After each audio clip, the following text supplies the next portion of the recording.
বিমানটি প্রস্তুতি নিচ্ছিল অবতরণের জন্য। বারামতি বিমানবন্দরের কাছে এসে অবতরণের সময় ঘটল এক অঘটন। অবতরণে ঠিক আগ মুহূর্তে বিধ্বস্ত হয়ে যায় বিমানটি। আর তার ভেতরে থাকা মহারাষ্ট্রের উপমুখ্যমন্ত্রী তথা ন্যাশনালিস্ট কংগ্রেস পার্টি এনসিপি নেতা অজিত পাওয়ার সহ মোট ৫ জন নিহত হয়েছেন। ৬৬ বছর বয়সী অজিত পাওয়ার রাজ্যের প্রভাবশালী রাজনৈতিক নেতাদের একজন ছিলেন।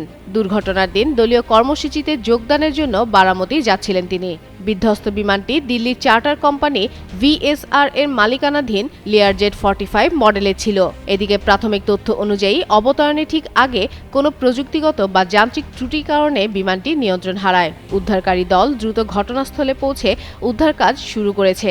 দুর্ঘটনার সঠিক কারণ খুঁজে বের করার জন্য প্রশাসন উচ্চ পর্যায়ে তদন্তের নির্দেশ দিয়েছে। কেন্দ্র ও রাজ্য পর্যায়ের রাজনৈতিক নেতারা অজিত পাওয়ারের আকস্মিক মৃত্যুতে শোক প্রকাশ করেছেন। পাশাপাশি বারামতির এই মর্মান্তিক দুর্ঘটনা মহারাষ্ট্রের জন্য এক অপূরণীয় ক্ষতি হিসেবে দেখছেন দেশটির রাজনৈতিক মহল।